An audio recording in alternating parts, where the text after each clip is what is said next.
Friends, welcome to my channel. నమస్తే అండి. ఈరోజు మన ఈ వీడియోలో మైదా పిండి వాడకుండా కరకరలాడే క్రిస్పీ పునుగులు ఎలా చేయాలో చూపించబోతున్నాను. వీటిని ఈవినింగ్ స్నాక్స్లా కానీ మార్నింగ్ బ్రేక్ఫాస్ట్లా కానీ తీసుకోవచ్చు. మరి ఆలస్యం చేయకుండా ఈ టేస్టీ రెసిపీ తయారీ విధానం చూసేద్దాం. ముందుగా ఓ బౌల్లోకి ఓ కప్పు మినపగుళ్ళను తీసుకొని 2-3 సార్లు బాగా కడగాలి. తర్వాత కొంచెం వాటర్ వేసుకొని 4 గంటల పాటు నానబెట్టుకోవాలి. ఏ కప్పుతో అయితే మినపగుళ్ళు తీసుకున్నామో అదే కప్పుతో 1.5 కప్పు బియ్యం పిండి తీసుకోవాలి.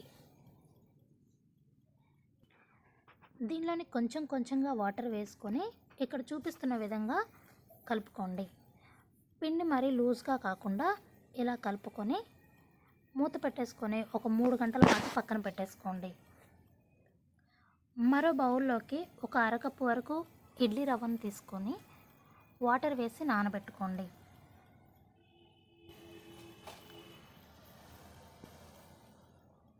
ఇక్కడ 4 గంటల పాటు మినపగుళ్ళు బాగా నానిపోయాయి కదండి.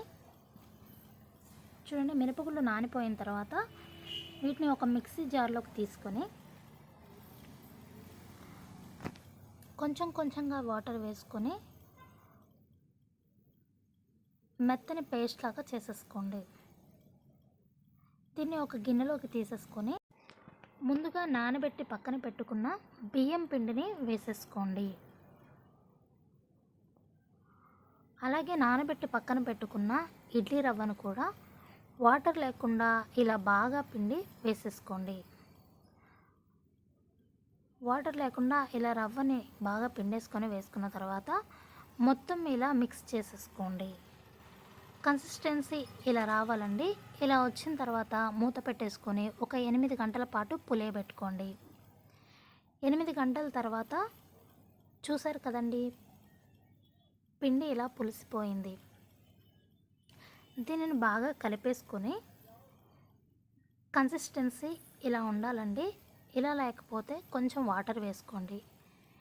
ఇలా వేస్తున్నప్పుడు పునుగులాగా ఇలా రావాలండి.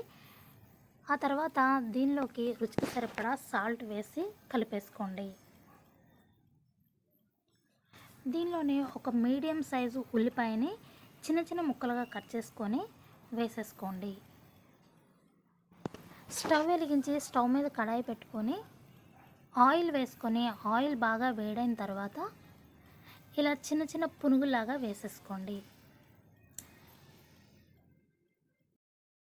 దీనిలో బేకింగ్ సోడా వేయలేదండి. బేకింగ్ సోడా వేయకపోయినా కూడా చాలా బాగా వస్తాయి.